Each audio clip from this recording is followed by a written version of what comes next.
All right, so we are live, the Bones and B Banter Hour. So, All right, we're here.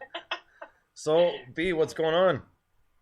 Well, that competition. Well, I entered that open competition. I got selected, shortlisted for my photography.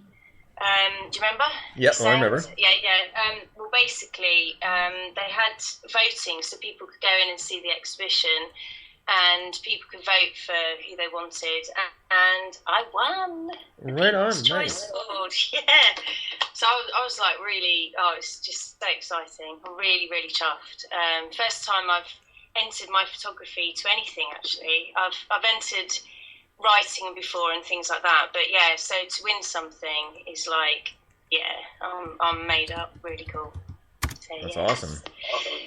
And I've also done, I've done my first show. I think I spoke about that last time. So I've done my first show for Freem FM, and I shall be pre-recording another show sort of next week, which will be my December show, and then hopefully over the next sort of couple of months I'll go live, which that's what I'm planning on doing. I like to kind of pre-record initially, so Right. But I've got some cool people lined up everywhere I go. I just go, you'll be great for Freem FM. This is... And it's ace, because I went to a gig. I went to Banco de Gaia gig, and there were so many people there that, like the guy that does the visuals, it was fantastic. And I just had them all lined up, and I'm thinking, this is brilliant. 6 months worth of shows, getting ready, which is great. I think you have to be a bit like that, though, because otherwise you kind of, what am I doing on the next one? But yeah, so it's quite exciting. Yeah, so tell me about you. Well, before I do, this is for you.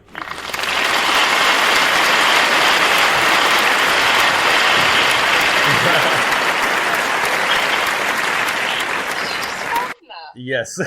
Yes, I did. That's great. Oh, thank you very much. I'm bowing now.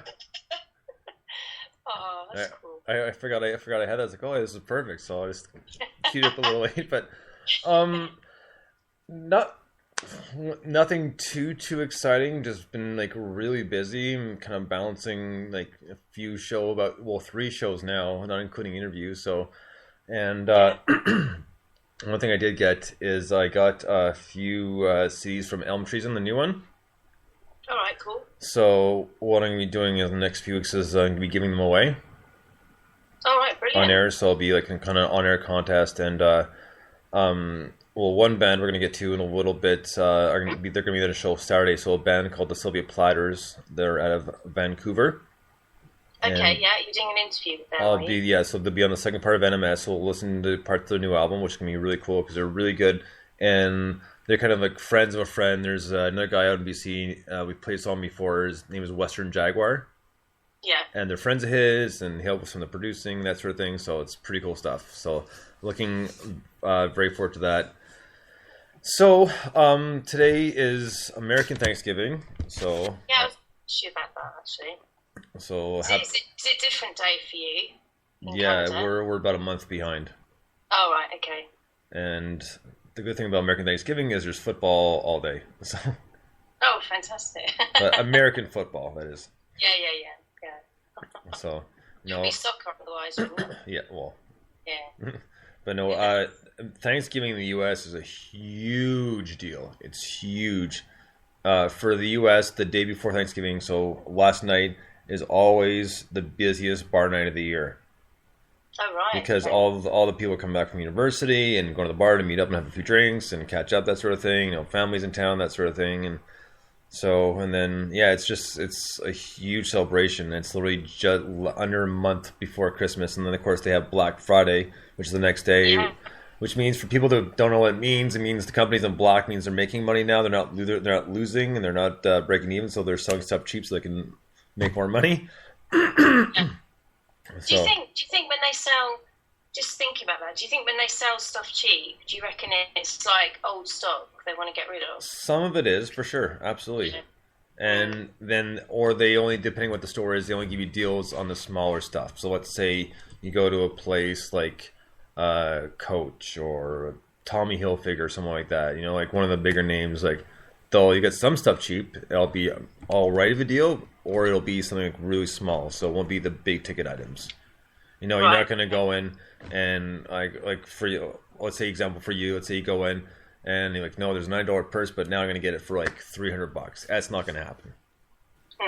You're going to get Well, maybe. What's that? I was just wondering about things like laptops and computers. They're probably going to be a lot of the old stuff, aren't they? So is it worth going for it or not? Because they get so outdated quickly, don't they? Either they're old, or if they're like the door crasher, meaning they're like super cheap. It's the same laptop, but it's the quality's not as good. Oh, So right, okay. like there's some companies that never go on sale, and Apple being one of them. But let's say you go get like a Toshiba or Hewlett Packard or whatever the company may be, you'll be getting the same laptop that you see in the store, but the quality won't be as good. That's how they get away with selling them for cheaper.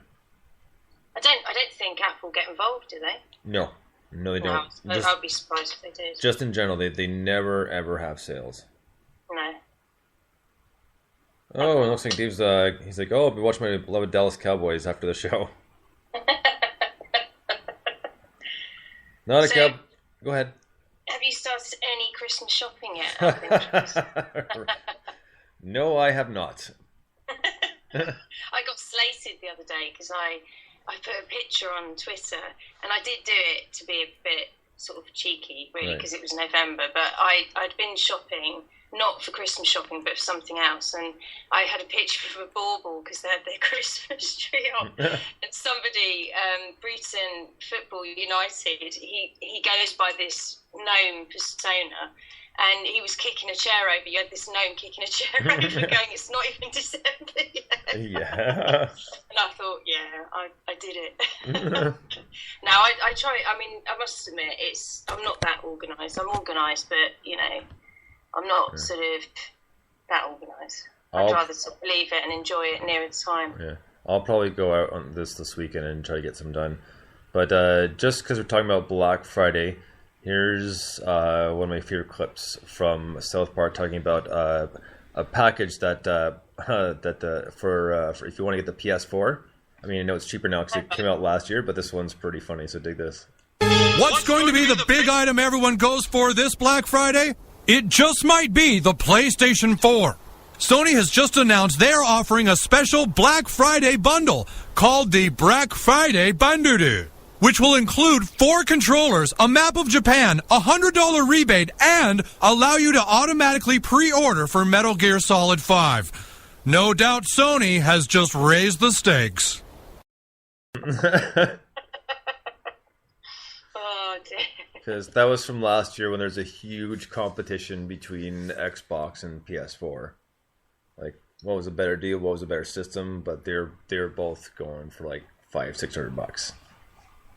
It's a lot of money, isn't it? Yeah. To play games. I have absolutely no interest in either one of them. No, I used to play games, but I don't know. I think just now I don't really have the time, to be honest. I think you've got to dedicate time, haven't you, to sit down and get good at them because the graphics are so amazing. It's like being in a movie, isn't it? Really? Yeah, I get sidetracked and distracted too easily, so I'm just like, oh. I get pretty bored, to be honest with you. After a while, it's like, oh, I'm done. They won't play for a month, a year, who knows? It could be longer. It's just one of those things, like, once I get my fill, it's like, I'm done, I'm good, you know? Like, so... Yeah, true, I suppose. But, no, I used to... I mean, you can get a lot of... I mean, some people do that instead of watching TV, I guess. So if that's their kind of relax, chill out thing to do, that's fair enough. Oh, yeah, I mean, but even TV I don't watch that much of either, so... I don't know, I've never been, like, big into video games, just in general. No, I must admit, I'd rather watch film or listen to music. Yeah. That's my bag. I'll go to. That sort of thing isn't my bag, baby. One book, Swedish-made peaceful lodgers and me, by Austin Powers. I'm in one of those naughty moods. So we're going to talk about Star Wars, won't we? Yes, and that's coming up on the 18th, I believe, in North America. And it looks pretty good, and I hope it is, because, I mean, like, the last one, the Revenge of the Sith was pretty good, but the last two before, like, the Phantom Menace and stuff like that, it was alright, but it wasn't that great. I mean, I think we all could have done without Jar Jar Binks, I'll tell you that right now. Well, exactly, but for me... You only have to say one word: Harrison Ford. That's it for me. I know he's getting older. I was going to say, you know he's in his 60s, right? I don't care. I tell you what, I saw his outfit, the actual outfit he wore for the first Star Wars in the V&A, and oh wow. And the Raiders of the Lost Ark outfit, that was like, oh my god. He was tiny though, really thin. Well, yeah, that's because he was younger. Oh, no, I didn't mean it like that, but I think it's really surprising how little they are, you know. Well, I suppose you make them into big characters, don't you, when you sort of see them on the big screen and stuff. But yeah, I'm looking forward to seeing him. But I've got a few facts, unknown facts, if you'd like me to share them. Go for it. All right, you know Alec Guinness in the first one, Obi-Wan Kenobi, he thought Star Wars films were fairy tale rubbish, okay, so he was never proud of his role in it, but despite his view, he negotiated a deal to earn 2% of gross box office receipts, earning him over $95 million. Holy crap. So it wasn't that bad then, was it? Yeah, no kidding. Peter Cushing found his costume boots so uncomfortable he wore slippers for many of the scenes, insisting his feet were not in many of the shots. I got this image of him going around in these massive, you know, like dogs or something walking around. Crazy. Did you know Dennis Lawson, who's in the first one? He was one of the fighter pilots. Okay. He's Ewan McGregor's uncle. Oh. Yeah, they have actually starred in a couple of shows as well together. The phrase, "I have a bad feeling about this," is said in every single film. Really? Yeah. Well, when you think about it, you sort of recognise it, but yeah. And every Star Wars film has been released the week after George Lucas's birthday on May the 14th. Hmm. So there you go. I do not. You know, I got a few for you actually. All right. For I think it was Return of the Jedi when Lando delivers like Hunt the bounty hunter to the Boba Fett. Okay. That the day before the recording, Harrison Ford and what's her name, Leia. Why I can't remember her name right now. The actress who played Princess Leia. Carrie Fisher. Thank you, Carrie Fisher. So they were invited to a party, and there was to hang out with Mick Jagger and like some bigger celebrities, and they're like, well, we can go for a little bit, then maybe try to sleep. That's not going to happen. So they pretty much drank all night.